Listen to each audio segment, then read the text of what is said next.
ክቕፅል ኣይከኣለን ኢትዮጵያ ብሙ ኣብዚ ሕጂ ሰዓት ዝወፀ መግለፂ መንግስቲ ትግራይ ብዕሊ ኩናት ከም ዝጀመረም ዝገልጽ መግለፂ ኣውፅኦሎም እዚ መግለፂ እውን ብዝርዝር ከም ስዕብ ናባኹም ክነብል ኢና እቲ መግለፂ ካብ መንግስቲ ትግራይ ዝወፀ ብዝብል እዩ ሕጂ ኣብ ማሕበራዊ ሚድያ ኣብ ዕላዊ ሚድያታት ትግራይ ተጠቂዑ ዘሎ ኣብሉ ኩነታት ኣመልኪቱ ካብ መንግስቲ ትግራይ ዝተዋሃበ መግለፂ ኢሉ ይጅምር እዚ መግለፂ ኣብዚ ሕጂ ሰዓት ጆኖሳይድ ውልቀ መላኽ ስርዓት ብልፅግና ህዝቢ ትግራይ ድምፅናት ተኸካይዶ ፀንሐ ኩለ መዳያዊ ከበባን ዕፅዋን ብድሮንን ተለኣኽቲ ዕጡቋትን ክበፅሖ ፀንሐ መጥቃዕቲ ናብ ዝለዓለ ብራኸ ብምውሳድ ሎሚ ሓምለ 25 2018 ዓመተ ምህረት ካብ ወጋሕታ ጀሚሩ ኣብ ዞባ ምዕራብ ትግራይ ብኣንፈት ሸረሪና ቁሉዕ ውግእ ጀሚሮሎ ይብል መግለፂ መንግስቲ ትግራይ ብዝብል ሕጂ ዝወፀ እዚ ስርዓት ናብ ስልጣን ካብ ዝመፅእ ጀሚሩ ኣብ ልዕሊ ህዝቢ ትግራይ ጆኖሳይድ ኣውጁ ኩሎም ዓይነት ዓለም ለኻዊ ገበናት ዝፈፀመን ኣብ ምፍፃም ፀንሐን እዩ ዝበለ መንግስቲ ትግራይ ድሕሪ ምፍራም ስምምዕ ፕሪቶርያ እውን እንተኾነ ህዝቢ ትግራይ ንምንብርካኽን ንምብታንን ኣብ ዘለዎ ክቱር ባህጊ ተበጊሱም ዝተፈላለዩ ውዲታት ክባን ዕፅዋን እውን ክፍፅም ድሕሪ ምጽናሕ ዳግም ትግራይ ንምውራር ህዝብ ንምብራስ ተበግሶ ወሲዱ ውግእ ከፊቶሎም ስለዝኾነ ውሽጥን ወፃእን እትነብር ኩላኻ ህዝቢ ትግራይ ሓይልታት ጸጥታ ትግራይ ብሄራውያን ሓይልታት ተቃለስቲ ትግራይ ሲቪል ማሕበራት ትግራይ ትካላት ሃይማኖት ትግራይ ካልኦት ዝምልከተኩም ኣካላት ብሄራዊ ህልውናና ንምርግጋጽ ኣብ ዝካየድ ፍትሓዊ ቃልሲ ዘበትን ብሄራዊ ብርሰት ኢልኩም ለምውን ከም ትማሊ መስተንክራዊ ታሪኽ ንምስራሕ ተዳለውም ተጀሚሮሎም ኢለሎም መንግስቲ ትግራይ ብዘጋጣሚ እዚ ህዝብና ግቡእ ጥንቃቐ ንኽገብር እውን ነተሓሳስብ ዝበለ ከሎ ዝመግለጽ እዚ ማሕበረሰብ ዓለም ጆኖሳይድ ውልቀ መላኽን ስርዓት ብልፅግና ብዞባ ወሊዕዎ ዘሎ ኩናት ክስዕብ ዝኽእል መዘዝ ግንዛበ ክወስድ ይግባእ ብሄራዊ ክልላዊ መንግስቲ ትግራይ ሓምለ 25 2018 ዓመተ ምህረት መቐለ ክብል ዘውፅኦ መግለፂ ተመልኪትና ኣለና እዚ ከምዚ ኢሉ ከሎ ኣብ ደቡብ ኢትዮጵያን ሱዳንን እውን ካልእ ሓድሽ ኩናት እዩ ተጓሂሩ ዘሎ መንግስቲ ኢትዮጵያ ኣብዚ ሕጂ ሰዓት ተወሊዑ ብዝበሃል ዘሎ ኩናት ሳብ ሕጂ ዝሃቦ መግለፂ ከምዚ የለን ብዕሊ ግን እቲ ኩናት ከም ዝተጀመረ ካብ ትግራይ ተሰምዐ ዜና እዩ ዘመላኽት ኣብ ደቡባት ኢትዮጵያን ሱዳንን ተጓሂሩ ዘሎ ሓድሽ ኩናት ምስ ከባቢታት ተታሒዙ እውን ሓድሽ ምዕባለ ተራእየሎም ከባቢ ቀርኒ ኣፍሪቃ ሎማዓንቲ ዝተወልዐ ሓዊ ሓደገኛ መድረኽ ተወሊዑሎም ኣብ ትግራይ ወልቃይት ዝግበር ዘሎ ሓድሽ ወታደራዊ ምልመላ እቲ ስልጠና ብሓድሽ ገጽ ውሽጣዊ ዶባት ኣብ መንጎ ሱዳንን ኤርትራን ኢትዮጵያን ዝግበር ዘሎ ስትራቴጂካዊ ምንቅስቃሳት እውን ንሰላም እቲ ከባቢ ዓብዪ ሕቶ ፈጢሩ ኣሎ ዞባ ወልቃይት ሑመራ ወልቃይት ፀገደ ምዕባለ ዝተመልከተ እውን ኣብ መንጎ ትግራይን ኣምሓራን ብዝተፈላለየ መልክዑ ክሳብ ሕጂ ዘዋጥጥ ዝነበረ ቦታ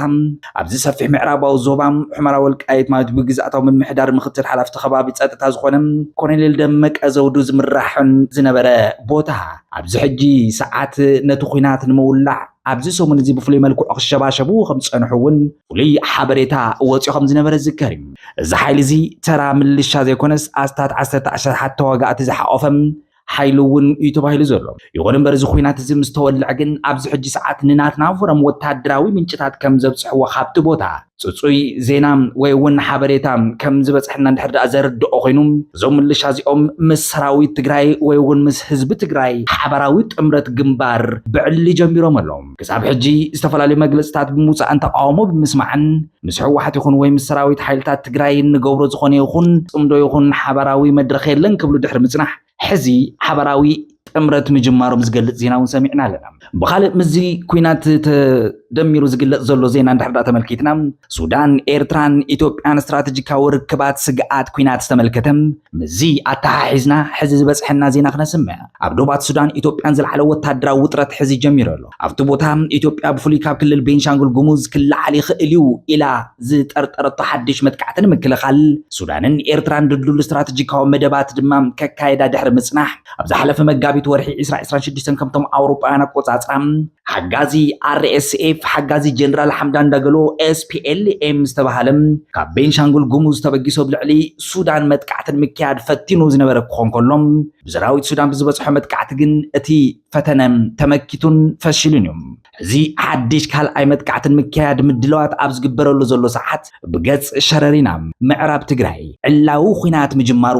መግለፂ መንግስቲ ትግራይ ዘረጋግፅ ኣብ መንጎ መንጎ ጀነራላት ኤርትራ ጀነራል ፊሊጶስ ወልደ ዮሐንስን ጀነራል ሱዳን ሓላፊ ስታፍ ሰራዊት ሱዳን ጀነራል ያሲን አልዓታ ዕቱብ ልዝብን ወታደራዊ ምስጢራዊ ምያጥን ድሕሪ ምክያድ እዚ ሕዚ ወታደራዊ ስጋዕት ኣብ ልዕሊ ኢትዮጵያ ብምሕያሉም ብወገን ቤንሻንጉል ሎሚ ጽባሕ ጀመረም ሰማይ ተደግፊ እዩ ዘሎ ኣብ ኢትዮጵያ ውሽጢ ጥራይ ኣስታት 20 ዝኾኑ ዕጡቃት ተቃወምቲ ሱዳናውያን SPLM ንጀነራል ሓምዳን ዳገሎ ዝድግፍ ዕጡቅ ሓይሊ ማለት እዩ ከም ዘሎ እዩ ዝግመት ስለዚ ሰራዊት ሱዳን ሰራዊት ኤርትራ ነዚ ካብ ኢትዮጵያ ተበጊሱ ኣብ ልዕሊኦም ክካየድ ይኽእል እዩ ተባሂሉ ተፈሪሑ ዘሎ መጥቃዕትን ምክልኻል ቅድመ መጥቃዕቲ ወይ እውን በቲ ወታደራዊ ቋንቋኦም ፕሪምቲቭ ስትራይክ ኢሎም ዝፅውዕዎ ንምውሳድ ይሓስቡ ከም ዘለው ይግለጽሎም ካብ ምዕራብ ትግራይ ሸረሪና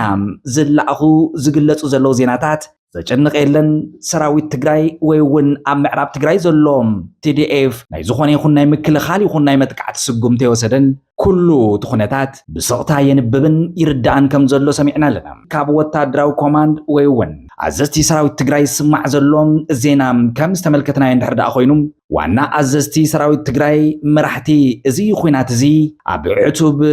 ወታደራዊ መእዘዝን ወይ እውን መወሰኒ ቦታ ከም ዝርከቡን ኩሉ ብጥንቃቐ ክንበብ ከም ዘለዎን ክሳብ ጀምሩ ዝበሃል እውን ይጽበዩ ከም ዘለዎ እውን ኢና ንሰምዕ ዘለና እዚ ኩነታት እዚ ፈጣሪ ናብ ሰላም ንኽምልሶም ከም ትወትሩ እንምነየሉ ንጽልየሉ ሰዓት ኢና ዘለና ምናልባት ብወገን ትግራይ ዘሎ ሓደ ገዚፍ ዝኾነ ኣዎንታዊ ኣድቫንቴጅ ምስ ሓይልታት ኣምሓራም ገዚፍ ወይ እውን ዘተኣማምን ጥምረት ምፍጣሩን ብኣርባዕተ ኣንፈት ተኸቢቡ ዝነበረ ሓይልን ህዝብን ትግራይ ኣብዚ ሕጂ ሰዓት ብሓደ ኣንፈት ጥራሕ እዩ ተዓፅዩ ዝርከብ እቲ ሰለስተ ኣንፈት ብዘሎ ኩነታት ርድኢት ማለት እውን በቲ ንምልከቶ ዘለና በቲ ዝንገረና ዘሎም ኣብዚ ሕጂ ሰዓት ሰለስተ ኣንፈታት ሰለስተ ቦታታት ትግራይን ሰራዊት ትግራይን ክፉት እዩ ዘሎ በየናይ ኣንፈት መጥቃዕቲ ጅምር ሰራዊት ትግራይ ክሳብ ሕጂ ዝፍለጥ ነገር የለን ምናልባት ዘሎ እዋናዊ ሙዕቡላት ዜናታት ብተኸታተልቲ ናባኹም ክነብር ኢና ኣብ ኤርትራ ንመሰል ህፃናትን ኣዴታትን ዝምልከት ሰሚናር ከም ዝተኻየደ ተገሊጹ ንመሰል ህፃናትን ኣዴታትን ኣብ ዝምልከት ኣብ ኤርትራ ዝተኻየደ ሰሚናር መቐጸልታ ናይቲ ኣብ ዝተፈላለዩ ከባቢታት ዝካየድ ዘሎ ንመሰል ጉጅለታት ሕብረተሰብ ዝምልከት ሰሚናራት ምዃኑ ምንጭታት ካብ ኣስመራ ገሊጾም ኣብ ንዞባ ተሰነድ ጨንፈር ሚኒስትር ዕዮን ማሕበራዊ ድሕነትን ኣብ ምርግጋጽ መሰል ህፃናትን ኣዴታትን ዘተኮረ ሰሚናር እውን ሓደ ካብ መደባት ናይቲ ሰሚናራት ምዃኑ እቶም ምንጭታት ወሲኾም ገሊጾም ንመራሕቲ ሃይማኖትን ዓበይቲ ዓድን ዘካተተ ሰሚናር ኣብ ትሕቲ ዕድመ ቆልዑን ኣዴታትን ዝወረድ ኣሉታዊ ኣድሎ ዝቕንጠጠሉ ኣገባባት ንምዝታይ ከም ዝተኻእለ እውን ክፍለጥ እንከሎ ኣብቲ ሰሚናር ንጥዕና ደቂ ኣንስትዮን ኣዋልድን ብኣሉታ ዝጸሉ ጎዳእቲ ተግባራት ምኽንሻብን መርዓት ትሕቲ ዕድመ ኣብ ምጥፋእ ሕብረተሰብን ምምሕዳራትን ካልኦት ትካላት መንግስትን ተራኦም ክጻወቱ መተሓሳሰብ ምቕራቡ እውን ተገሊጹሎ ኤርትራ ሕጂ እውን ኢትዮጵያ ዝምልከት ተሪር መግለጺ ከም ዘውፅአት ተሓቢሩ ናይ ኢትዮጵያ ናይ ብልጽግና ወገናት ካብ መቐጸልታ ናይ ተኸካየድዎ ጸንሑ ኣብ ልዕሊ ኤርትራ ዝወረድ ክስን ጸለመን መግሃስ ሉላውነትን ይቕጽሉ ኣለዉ ክብል ሚኒስትር የማነ ገብረ መስቀል ኣብ ናይ ኤክስ ገጻቱ ሓቢሩ ናይ መንግስቲ ኢትዮጵያ ወግዓን ሚድያታት ኢትዮጵያ ኒውስ ኤጀንስን ኤፍቢሲን ኤቢስን ኣብ ዝገልጽዎ ዘለዉ ሓድሽ መግለጽታት ንናይ ኤርትራ ህላወ ኣብ ሕቶ ምልክት ዘእቱን ዘይሓላፍነታዊ ምዃኑ እቲ ሚኒስትር ደጊሙ ገሊጹሎ 4 መሰረታዊ ነጥብታት ዝሓዘ መግለጺ ዘውፅአ ሚኒስትር ዜና ኤርትራ በቅልጽማ ዝመለሰቶ ሕጋዊ ሉላውነታ ኣብ ዋጋ ዕዳጋ ከም ዘይትእትዎ ዝሓበረ ኮይኑ ህዝቢ ኤርትራ ኣብ ኣፍሪቃ ዝነውሐ ናይ ሓርነት ምንቅስቓስን ገድልን ዘካየደ ህዝቢ ምዃኑ ነጺሩሎ ናይ ባሕር ኣፍደገ ምርካብ ብዘተ እንተዘይተኻኢሉ እውን ብሓይሊ ዝብል ፖሊሲ ብልጽግና ሕጂ እውን ይደጋግሞ ከም ዘሎ ዘመልከተ መግለጺ ካብ ጌጋ ናብ ጌጋ ንሰጋገር ዘሎ ጉጅለ ዓገቢሉ ኣብ ኤርትራን ኢትዮጵያን ዘሎ ወጥሪ ሰፊሕ ኣጀንዳ ሂብካ ክሳብ ናብ ደሴታት ዳህላክ ዝርጋሕ ጉዳያት ብምፍጣር ሰፊሕ ኣጀንዳ ኩናት ንምሃብ ይስርሐሉ ከም ዘሎ ሚኒስትር የማነ ዝገለጸ ኮይኑ ነቲ ወረ ኩናት ናብ ዞባ ወጥሪ ንምዕባዩ ዝሰርሑ ኣካላት ብልጽግና ደይመደይሎም ሕጂ እውን ይሰርሑሉ ከም ዘለው ኣብ መግለጺኡ ኣነጺሩ ናይ ኢትዮጵያ ቁጠባ ከም ምኽንያታ ኩናትን መጥሓስ ሉላውነትን ወራርን ዝገልጽ ዘሎ ናይ ብልጽግና ወገን ካብ ናይ ወደብ ግብሪ ክድሕን ዝገብሮ ዘሎ ህውተታ ምዃኑ እውን ኣብ ጽሑፍ ሚኒስትር ዜና ተገሊጹሎ ኣብ ህልው ኩነታት ኣመልኪቱ ካብ ብሄራዊ ክልላዊ መንግስቲ ትግራይ ዝተወሃበ መግለጺ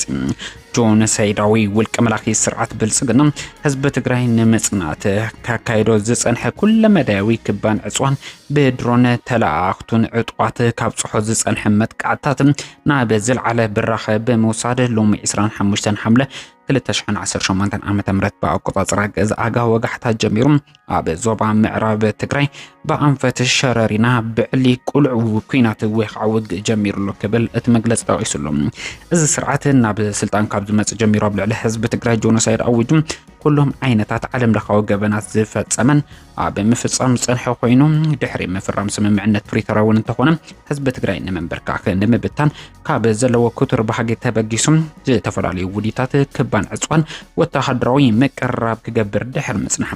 ዳግም ትግራይ ንምውራር ህዝቢ ትግራይ ንመንበርካኽ ተበግሶ ወሲዱ ውግእ ከፊቱሎም ስለዝኾነ ድማ ኣብ ውሽጥነ ደገን ትርከብ ኩሉ ህዝቢ ትግራይ ኩልኩም ሓይልታት ጸጥታ ትግራይ ብሄራውያን ሓይልታትን ተቃልስቲ ትግራይ ሲቪክ ማሕበራት ትግራይ ትካላት ሃይማኖት ትግራይ ካልኦት ዝምልከተኩም ኣካል ብሄራዊ ህልውና ንምርጋጽ ኣብ ዝግበር ፍትሓዊ ቃልሲ ዘበት ንብሄራዊ ብርሰት ኢልኩም ሎም እውን ከምቲ ማሊ መስተንክራዊ ታሪክ ንምስራሕ ክትዳለዉ ንጽውዕ እቲ ተጀሚሩ ዘሎ ዳግመ ወራርን ጽንተትን ዝምልከቱ ምዕባለታት በብእዋኑ በዝምልከቶም ኣካላት ዘድሊ መብርሂን መግለጽን ክወሃቦ ምዃኑ ነፍልጥ በዛጋጣሚ ህዝብና ግቡእ ጥንቃቐ ንኽገብር እንዳተሓሳሰብና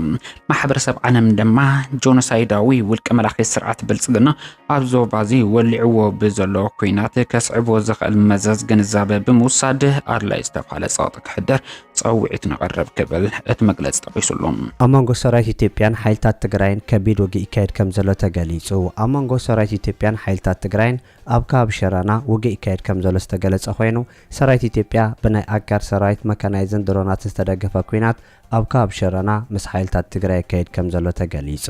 እቲ መጥቃዕቲ ኣብ ልዕሊ ሰራዊት ሱዳን እውን ተወሲዱ ከም ዘሎ ዝገልጹ እቶም ናይ ትግራይ ምንጭታት ኩናት ምኽፋቱ ከም ዘረጋገጹን ናብ ካልእ ክፋላት ክልሕም ከም ዝኽእል ምግላጾምን ክፍለጥ ተኻኢሉሎ ብዛዕባ እዚ ሎም ዝተጀመረ ኣብ መንጎ ሰራዊት ኢትዮጵያን ሓይልታት ትግራይን ዝተጀመረ ከቢድ ውግእ ዝምልከት መንግስቲ ክልል ትግራይ ሕጂ ቅድመ ደቓይቕ መግለጺ ዘውፅኦ ኮይኑ መንግስቲ ክልል ትግራይ ዘውፅኦ መግለጺ ከም ስዕብ ከም ብበልኩም እየ ጀኖሳይደር ውልቀ መላኺ ስርዓት ብልጽግና ህዝቢ ትግራይ ንምጽናት ከካይዶ ጽንሐ ኩሎም መድያው ክባን ዕጽዋን ብድሮን ተላእኽቱን ዕጡቓትን ካብ ጽሑ ጽንሐ መጥቃዕቲ ናብ ዝለዓለ ብራኸ ብምውሳድ ሎሚ 25 ሓምለ 2018 ካብ ወጋሕታት ጀሚሩ ኣብ ዞባ ምዕራብ ትግራይ ብኣንፈት ሸረሪና ቁልዕ ውግእ ጀሚሩሎ እስርዓት ናብ ስልጣን ካብ ዝመጽእ ጀሚሩ ኣብ ልዕሊ ህዝቢ ትግራይ ጆኖሳይድ ኣዊጁ ኩሎም ዓይነታት ዓለም ለኻዊ ገበናት ዝፈጸመን ኣብ ምፍጻም ጸንሐ ኮይኑ ድሕሪ ምፍራም ስምምዕ ፕሪቶሪያ እውን ተኾነ ህዝቢ ትግራይ ንምንብርካኽ ንምብታን ካብ ዘለዎ ኩቱር ባህጊ ተበጊሱ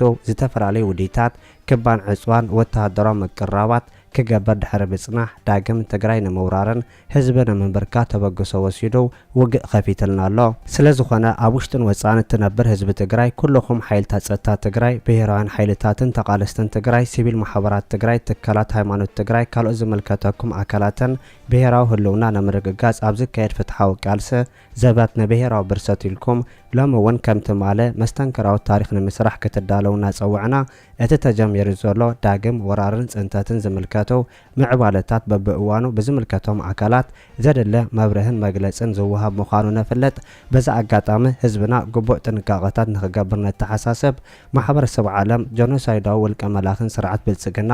ኣብ ዞባ ወልዕዎ ዝበሎ ኩናት ክስዕብ ዝኽእል መዛዝ ግንዛበ ክወስድ ይግባእ ክብል እቲ መግለጺ ዛዚሙ ስርዓት ብልጽግና በአንፈት ሸረሪና በከበድቲ ብረትን ብድሮናትን ተሓጊዙ ሃኢሉ ዝጀመሮ ኩናት ናብ ከባቢ ኦም ሓጀር ኣብ ልዕሊ ሰራዊት ምክልኻል ኤርትራ ዶብ ሰገር መጥቃዕቲ ምፍናው ተገሊጹሉ ስርዓት ብልጽግና ሎ ማዕንታ ጋወጋሕታ ከባቢ ሰዓት 12 በአቆጻጽራ ገስ ጀሚሩ በአንፈት ሸረሪና ኣብ ልዕሊ ሰራዊት ምክልኻል ትግራይ መጥቃዕቲ ከበርቲ ብረት ሓዊሱ መጥቃዕቲ ድሮን ክፈጽም ምርፋዱ ሕዚ ድማ አንጻር ኤርትራ ዘቕንዕ መጥቃዕቲ ኣብ ኦም ሓጀር ብዕሊ ምጅማሩ ተገሊጹሉ ነዚ ስዒብ እውን ኤርትራ ትርር ዝበለ ግብረ መልሲ ምጅማራ እውን ፍልፍላት ዝለኣኹልና ሓበሬታ የመላኽት ኣብ ከተማ ሑመራ ዝርከቡ ፍልፍላትና ዝለኣኹልና ሓበሬታ ከም ዘመላኽቶ ድማ ኣብ ኦም ሓጀር ዝፍኖ ዘሎ መጥቃዕቲ ብከቢድ ድምፂ ይስማዕ ከም ዘሎ ዝገለጹ እንትኾኑ بوغان إيرتراون قبر ملسز مسلو من قصاصات بسفحي الرأي كم زلو تقليصلهم أبز قداي ميديانا أدلا يزبالة جبوط مرداتان تركب دما توساخي زرزر حابريتانا باهم كقرر مخانك نقلس نفتم بخالي أنفد دما كورات فتوات تقاتلتنا كاب تقارو زوصو وحدات تلاختي لعل الدمك أزودو تحلات خوينم أسملاش والقايت كوميتي بزبل سرع ودابة تطايشهم أنصار حزب تግራይ أنصار مملاس مريت مسرعت بلصقنا تسلفهم مسرح مجمرمون حدش حبريتا سمعنا لنا ات مس فيدرال منግስቲ ክንሰርሕና ዝብሎ ንخمز زبله كدعات مخوانون زنصبارق ንጹር حبريتا ኮይኑ ይርከብ ስርዓት ብልጽግና ኣብ ልዕሊ حزب تግራይ ዳግም ጆኖሳይድ ንምፍጸም ኣብ ልዕልቲ ዘብዒ ብሄር ዝኾነ ጀግና ሰራዊት መከላኸሊ ትግራይ መጥቃዕቲ ከፊትሎም እዞም ንኸብዶም ዝሓደሩ ውልቀ ሰባት ድማ ጀግና ሰራዊት መከላኸሊ ትግራይ ንዝገጥሞ ዘሎ መጥቃዕቲ ሹማሹም እንዳሃቡ ክሕጎሱ ንዕዘብ ኣለና እዚ ተግባሮም ንታሪክ ክስነድ እዩ ንሕና ተጋሩ ነዚ ናይ ጸላእቲ ፕሮፓጋንዳ ንምምካት ሓላፍነትና ኣስጢምና ክንቃለስ ኢና ብፍላይ ድማ ኣብ ሚድያ ዘለና ኣካላት ኣብዚ ጉዳይ ብዕምቀት ክንሰርሐሉ ዝግባእ ተጋድሎ ናይ ኩላትና እዩ مز ጉዳይ ተታሒዙውን ዝኸበርኩምን ፍትዋትን ተኸታተልትና ህዝብ ትግራይ ንምጽላት ኣብ ኣርባዕተ ቦታታት ዞባ ምዕራብ ትግራይ መዳፍዕ ተኺሉ ንኹናት ክዳሎ ከም ዝጸንሐውን ንምፍላት ተኻይሉሎም ኣብ ራውያን መገንጸሊ ንባዕኸር ማይካድራ ተወልደ ሚድያ ኣብ ዝተፍኻለ ከባቢ መድፍዕ ተኺሉ ከም ዝጸንሐ ዝተገለጸ እንትኸውን ኣብ ራውያን ዝርከብ ዓቢ ወተሃደራዊ ካምፕውን ብተመሳሳሊ ተኺሉ ከም ዝጸንሐ ንምፍላት ተኻይሉሎም تسالساي مدفع دما اب تولد حيل حرشة مدفع تتخيلو كم صنح استغلص انتخون اتربعي دما كاب بركته وصيلك مدافع تتخيلو بمصنح ابز حزوان اب لعل السراويت مكلخال تግራይ مدقعتي نخفنو مجمريا زتدالولو منقد منبارون نمفلاط تخيلو جونوسايدر سرعت بلصقنا كاب بتوساخي اب معالتي كاب 4 እስከ 5 بنفرت ابيلو سراويتو اب معرفو نفرتي تركانا ان راغف زقني انتخون حزونا شحا سراويت يراغف كم زلو نمفلاط تخيلو كابزي حالفون از صلايزي اب بعر اندستري مالتون ጨንፈር ኢንዱስትሪ ባዕኸር ኣብ ማይካድራ ዝርከብ ኢንዱስትሪ بتمساسلون اب ማይካድራ ወይ ድማ ንሉግዲ መውጽኢ ዝርከብ ችፑድ ፋብሪካ ዋና መከፋፈሊ ዕጥቂ ታንክታት መዳፍዕ በሐፈሻ ካብኡ እናተበገሱም ኣብ ልዕሊ ሰራዊት መከላኸሊ ትግራይ መጥቃዕታት እንዳፈጸሙ ዝርከቡ ሰራዊት ብልጽግና ኣቀዲሙ ልዕሊ 8 ዝኾኑ እዝታትን 4 መካናይዝድ ናብ ትግራይ ጸጊዑ ምንባርውን በተደጋጋሚ ክንገልጽ ጸኒሕና በሐፈሻ ብልጽግና ህዝብ ትግራይ ከያጥፈ ወይ ከያጽነተም ስልጣኑ ሕስ ከም ዘይኹን ኣሜኑ በርከት ዝበሉ መንቀሳቐሳት ከካየድ መጽንሑ ንኹሉ ግልጽ ኮይኑ ጸንሐ ጉዳይ እዩ እዚ ከም ዝሉ እንዳሓለወ ኮራተን ፍትዋተን ተኸታተልተና ስርዓት ብልጽግና በአንፈት ምዕራብ ትግራይ ዝጀመረ ወተሃደራዊ መንቀሳቐስ ከም ዘሎ ኮይኑ بخالي أنفت مالتون بأنفت قبم بزوبل بعفار كالوان مولو ناي مكانايزدن اجرنيان سراويتو نخوينات يزقع كمزلو حزب صحناتو صح بريتا يملخت سرعت بلصقنا ابزو حزوان بخمس عين وتحضروا من قصقاس تግራይ ንምጽናት ሙሉ መድላው ዛዚሙ ወተሃደራው መንቀሳቀሳቱ አጠናኺሩ ቀጽሉ ይርክም ጀግና ሰራዊት መከላኸሊ ትግራይ ድማ ሰላም እንድሕነትን ህዝብ ትግራይ ውሕስ ንምግባር ግዛታው ሓድነትን ዝተመዛበለ ህዝብና እውን ናብ መረበቱ ንምምላስ ኣብ ትሕቲ ወረርቲ ሓይልታት ወዲቑ ዝርከብ ህዝብና ድማ ሓራ ንምውጻእ ጀግንነታዊ ስርሒቱ ንምፍጻም ኣብ ከቢድ ተጋድሎ ይርከብ መላ ህዝብ ትግራይ ኣብ ጎኒ ጀግና ሰራዊት መከላኸሊ ትግራይ ክትስለፉ ባንዳታት ብዘንጸባርቅዎ ብዘደናግርዎ ሓበሬታ ከይተደናገርኩም ኣብ ጎኒ ጀግና ሰራዊት መከላኸሊ ትግራይ ክትስለፉ ብሄራዊ ረብሓ ህዝብ ትግራይ ንምርጋጽ ኣብ ዝግበር ተጋድሎ ቅዋምኩም ከተነጽሩ ይግባእ እዚ ሕዚ ስርዓት ብልጽግና ዝጀመረ ኩናት ስርዓት ብልጽግና ንወራር ንጽንተትን ንምጥፋእን ዋላኳ ተኾነ ብወገን ትግራይ ዝግበር ተጋድሎ ግን ህልውናኻ ውሕስ ንምግባር ዓድኻ ንምቕጻል ህዝብኻ ተበቲኑ ከይተርፍ ህልቂት ተጠጠው ንምባል ጽንተት ንምምካት ዝዓለመ ንጹር ዕላማ ዝሓዘለ ምዃኑ ተፈሊጡ መላእ ህዝቢ ትግራይ ከምቲ ኣብ 2013 ኣብ ጎኒ ሰራዊትኩምን መንግስትኩም እንተሰሊፍኩም ዘረኽሞ ናይ መኸተ ተጋድሎ ህዝቡን ተጠናኺሩ ክቅጽል ይግባእ ኣብ ውሽጢ ዓድን ወፃን ዝርከብ ህዝቢ ተናቢቡ عود سرح كفصم ዝግበሉ ወሳኒ ምዕራፍ በጽሕና ኣለና መልእኽትና ናብ ኩሉ ክበጽሕ ሼር ምግባር ይትረስዑ ሓይልታት RSF ሕጅውን ኢዶም ይህቦ ከም ዘለው ተገሊጹ ኣብ ሱዳን ዝካየድ ዘሎ ውግእ ካብ ግዜ ናብ ግዜ እናሓየለ ኣብ ዝኸደሉ ዘሎ እዋን ናይ RSF ሓይልታት ኣብ ዝተፈላለዩ ከባቢታት ናይቲ ሃገር ይማረኹ ከም ዘለው ተገሊጹ። ናይ RSF ሓይልታት ኣብ ኦምዱርማን ብፍላይ ምስ ሙሉእ ዕጥቆም ናብ ሰራዊት ሱዳን ኢዶም ምሃቦም ዝፍለጥ ክኸውን እንከሎ መንግስታዊ ዜና ሱዳን ከም ዝሓበሮ እቶም ሰራዊት ካብ ጽላኣት ኩናት ተበጊሶም ነቲ ስጉምቲ ከም ዝወሰድዎ ገሊጾም ኣለው። እቶም ኢዶም ከም ዝሃቡ ዝነገረሎም ዘሎ ጉጅለ RSF 45 ከም ዝበጽሑን ባራ ካብ ዝበሃል ግዛእ ሰሜን ኮርዶፋን ተበጊሶም ናብ ምዕራብ ከተማ ካርቱም ዝኣተው ምዃኖም ኣብ ዝግለጸሉ ዘሎ እዋን ኣብቲ ናይ ምእታዎም ግዜ ሰብ ስልጣን ወተሃደራዊ ሓለፍትን ከም ዝተቐበልዎም ናይ ሱዳን ትሪቡን ዜናታት ኣቃሊሑ። ኣብ ሰሜን ኮርዶፋን ናይ ሰራዊት ሱዳን ልዕልና ምዝጋቡ ስዒቡ ዝመጽእ ሓድሽ ለውጢ ምምራሕ ኣባላት ሰራዊት RSF ንኩናት ሱዳን ናብ ሓድሽ መልክዕ የብሎ ከም ዘለዎን ዝጥቀስ ክኸውን እንከሎ ሚዛን ሓይለ ናብ ሰራዊት ሱዳን ከም ዛዘወ ዘመልክት ምዃኑ እውን ይሕበር ኣሎ። ኣብ ሰሙን እዚ ኣብ ሰሜን ኮርዶፋን ብሰራዊት ሱዳን ዝተረኣየ መጥቃዕቲ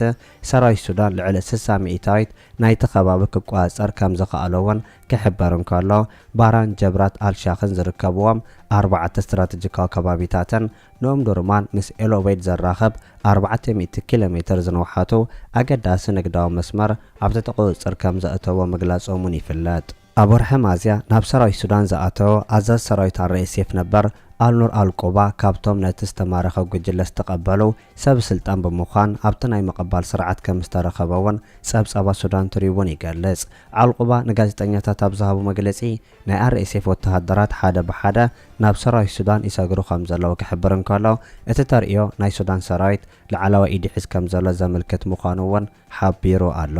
ናይ RSF ሰራዊት ኣብ ረብሓን ገንዘብን ዝተመርኮዘ ምስ ምዃኑ ምስቲ መትከልን ዕላማን ዘለዎ ናይ ሱዳን ሰራዊት ክገጥም ሞራላዊ ልዕልና ከም ዘይብሉ ዝገልጽ አልቆባ ሰራዊት ሱዳን ኣብ ሓጺር ግዜ ዓወቱ ክጭብጥ ምዃኑ እውን ኣነጺሩሎ።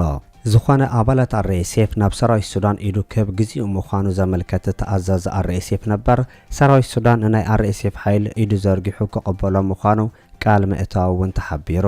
እዚ ከምዚ ኢሉ እንከሎ መራሕቲ ስምረት ዲሞክራሲያዊ ብሎክ ሱዳን ምስ ልኡኽ ሕብረት ሃገራት ኣብ ሱዳን ፔካ ሃርቨስት ኣብ ርእሰ ከተማ ኢትዮጵያ ተራኺቦም ኩናት ዕድታ ሃገር ዘብቅዕሉ መንገድታት ከም ተዛተዩ ተገሊጹ። ናይቲ ስምረት መራሒ ሚኒ አርኮሚናው ዕላማ ናይቲ ዘተ ኣብ ሱዳን ካብ ግዜ ናብ ግዜ እናኸፍአ ዝኸይድ ዘሎ ኩናት ሕድሕድን ፖለቲካዊ ቀውስን ፍታሕ ንምምጻእ ዝዓለመ ርክብ ምዃኑ ገሊጹሎ። ናይ 5 ውድባት ስምረት ምስ ናይ ሕብረት ሃገራት ወኪል ዘካየዶ ምዃኑ ዝሓበረ ኣብ ዳርፉር ኣመሓዳሪ ኮይኑ ዘገልግል ሚኒ አርኮ ኣብ ሱዳን ጋዜጠኛታት ኣብ ዝሃቦ መግለጺ ናይ RSF ሓይልታት ከም ግብረ ሽብራውያን ዝቁጸሩሎን መራሕቶምን ኣብ ትሕቲ ፍርዲ ክቐርቡ ኣተሓሳሲቡ ከም ዘለውን ይግለጽ። ኣብ ኩናት ሱዳን ቀንዲ ሽግር ብምዃን ነቲ ኩናት ነዳዲ ኣብ ምኽዓው ትርከብ ሕብረት መሬት ዓረብን ዓገብ ክትበሃል ከም ዝግባእ እቲ ስምረት ብመንገዲ መራሒ ምግላጹ እውን بتوساخ فلات تخايل الله حدوش منقسقاس معبالات صلائی اب زوبا معرب تግራይ እስለ ሰራዊት صلائی ካብ ዝተፈላለዩ ከባቢታት ዞባ ምዕራብ ትግራይ ናብ ከባቢ ትርካህን ይጽጋዕ ከም ዘሎም ፍልፍላትና ሓቢሮም እዚ ሓይሊ صلائی ካብ ሒላብ ቻይና ካምፕ ሰረቃም እርጎየ ወላየና አብርሃጅራ ወሱን ኃይል ድማ ካብ ማይ ካድራ ናብ አንፈት ሑመራ መንቀስቃስ ይገብር ከም ዘለ እዩም ዝግለጽ ዘሎም ከምቲ ካብ ተኸባቢ ዝረኸብና የሐበሪታ ኣብ ትርካህን በአንቶኖቭ ዝራገፍ አጽዋር ከም ዘለን በዝሕ ዘለውን እዘን ሐንሳብ ዝትኩሳ ድሮናት ከም ዘለዋን ፈተነ ይገብሩ ከም ዘለውን እዩም ተሐቢሩ ዘሎም ዕላማ ዝመንቀስቃስ ካብ ሑመራ ክሳብ ዓድገሹ ማይተመን ማይጥርዓን መይደይን ዘሎ ቦታ ንምዕጻውን ኃይልታት ትግራይ ካብቲ ከባቢ ኃይልታት ቀኒሶም እቲወግ ኣብ ካሊእ ከባቢ ክገብርዎም ይሓስቡ ስለዘለው በቀሊሉ ኣብዚ ዘሎ ኃይሊ ወቂዕኻ ምእታው ማእኸል እቲ ኩናት ናብዚ ከባቢ ምምላስ ይከኣል እዩ ዝብል ገምጋም ከም ዘለዎም እዩ ካብ ፍልፍላትና ዝረኸብናዮም ሓበሬታ በተወሳኺ እውን ካብ ወረዳ ጸገዴን ወልቃይትን ዝተውጻጹ ኣባላት ሰላም አስከባርን ፖሊስን 4 FSR ናብ ወረዳ ወልቃይት ፍሉይ ቦታ ማይጥርዓን ክወርዱ ዝተገበረ ኮይኑ በሓፈሻ ጽላኢ ኣብ ዓብይ ምድላው ከም ዘሎም ጋዲ እናኾነ ይመጽእ ከም ዘሎ እዩ እቲ ካብ እሙናት ፍልፍላት ዝረኸብናዮ ሓበሬታ ዘመላኽቶም ምስዚ ተተሓሒዙ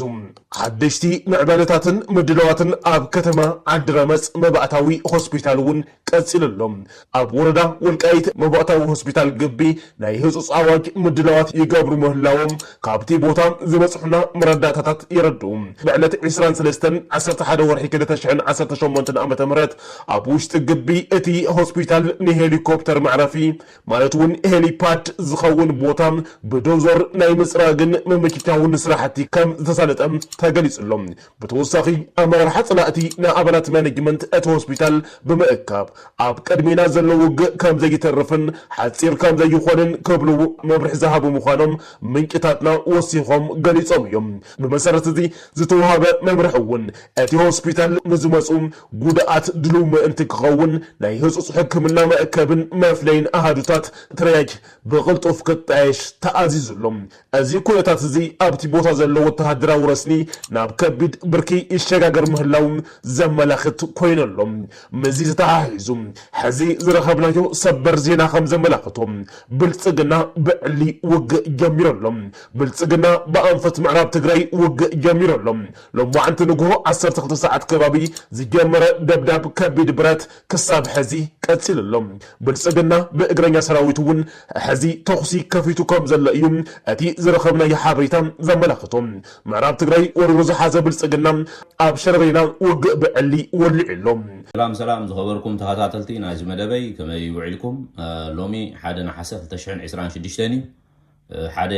ሰበር ዜና ሒዘልኩም መጽእ ዘለኹ ስለዚ ቅድሚ ናብቲ ሰበር ዜና ምእታወይ ሓደስቲ ሳብስክራይብ ካልኦት ከዓ ሼር ላይክ ንግበር ላበልኩ ናብቲ ትሕዝቶይ ከኣቱ ማለት እዩ ስለዚ ናይ ሎሚ ሰበር ዜና ከም ንፈልጦ ሰራዊት ናይ ኣብ ኣሕመድ ንትግራይ ብ14 እዝታት ከቢብዋ ከም ዘሎ ከምኡውን 4 መካናይዝድ ክፍለ ሰራዊት ከቢብዋ ከም ዘሎ ካልኡን ዝተፈላለዩ ናይ ኮማንዶ ሓይልታት ከቢቦማ ከም ዘለው ትማሊ መንጀሪኖ ገሊፃ ነይራ ማለት እዩ ስለዚ ኣብ መንጎ ትግራይን እቲ ፌደራልን ተፋጢጡ ፀንሐ ሰራዊት ሎሚ ብግንባር ምዕራብ ኩናት ጀሚሮም ከም ዘለው ይዝግለጽ ኣሎ ማለት እዩ ስለዚ ናይ ኣብ ኣሕመድ ሰራዊት ኣብ ግንባር ምዕራብ ወይ ድማ ኣብ ወልቃይት ብሸረሪና ገጽ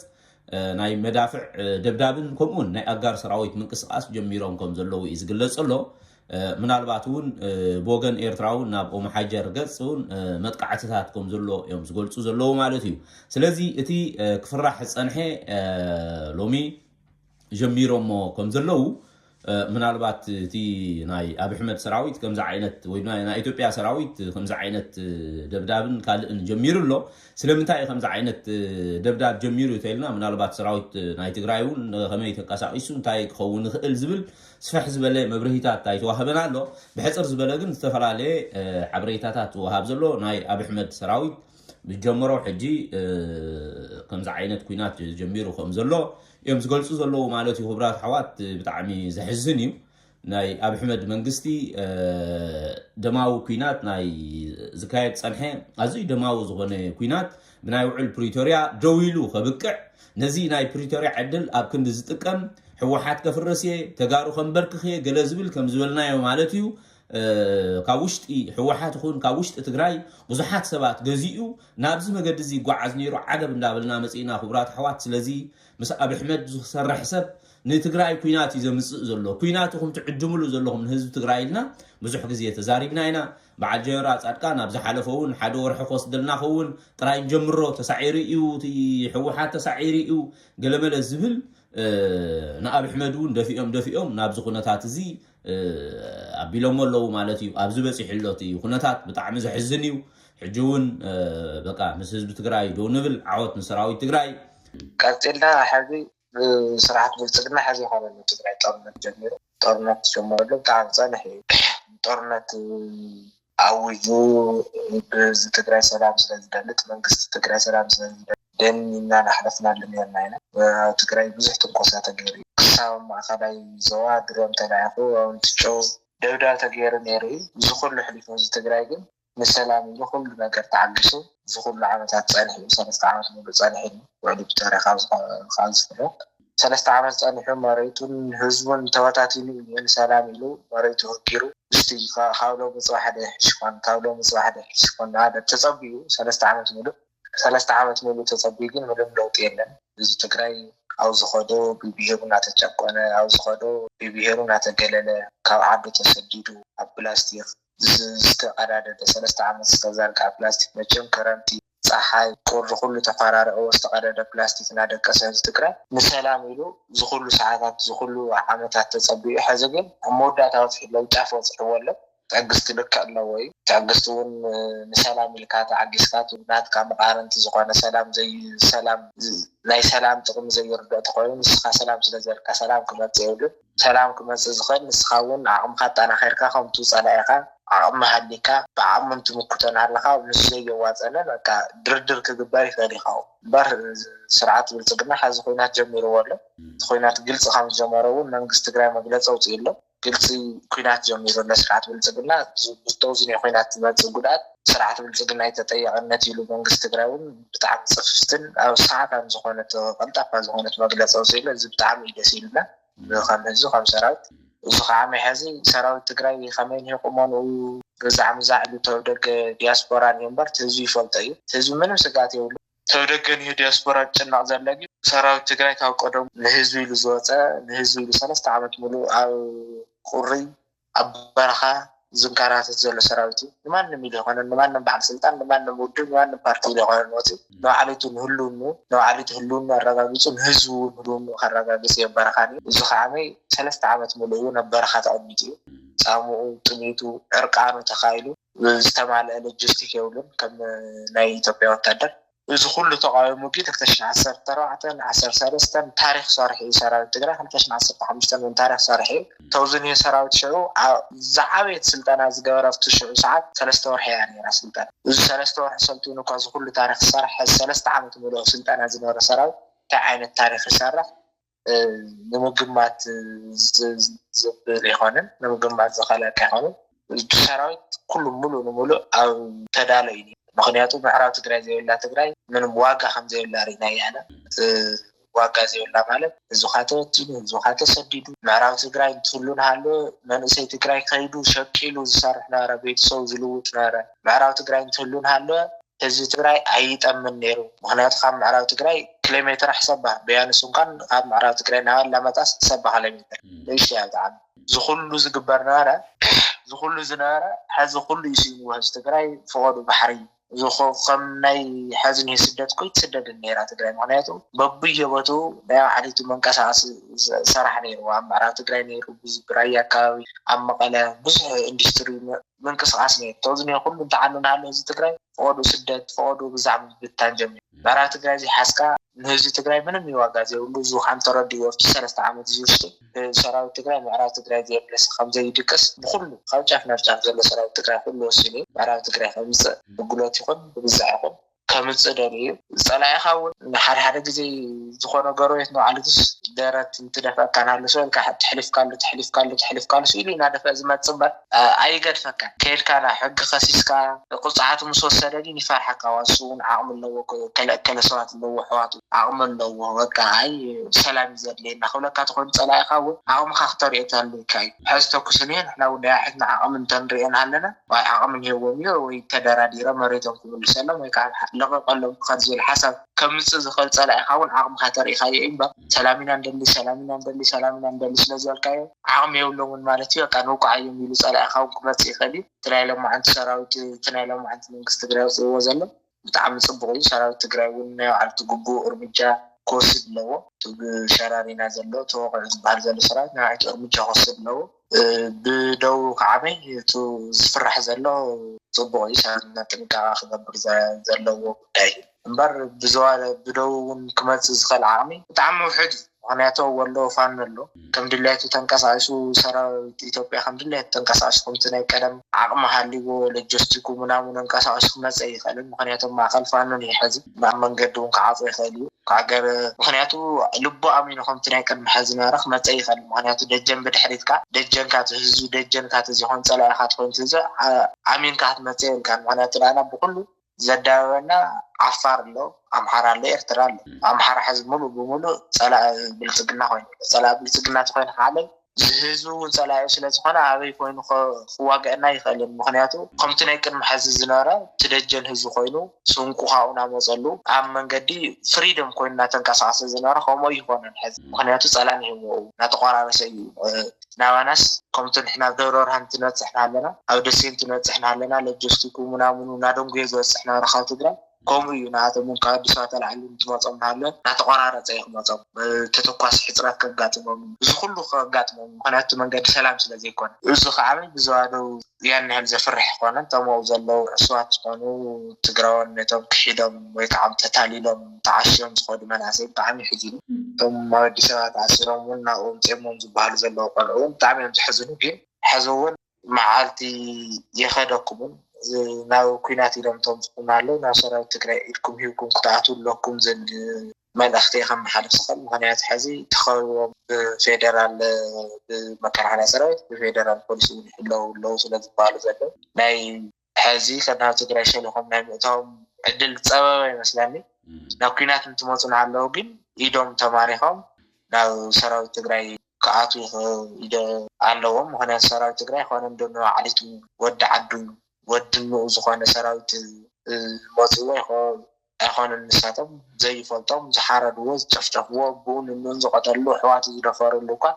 ماريخو قصة خندي عمد زاكلس عميتي سراوت تجري مالتي خان دون حواتو بحق طيّاق الخليم تماري خمون بحق طيّاق الخليم حياة تجاري من حق تجري طيّاق يوم وسوز بدفم سعيدنا جد كاوزو موضوع خالطهم زيو المساعات زخافلو انتو هزو تجريون كاو انتو حاوم زخانم هزو تجريون استسلفت كاونا وستوكس تاريخهم زبالاشي عاتمون هيوتهم من منوار مساعات خامي نهزوهم بخصوصو إيدهم هيوم قاعدوا لهم ما تجري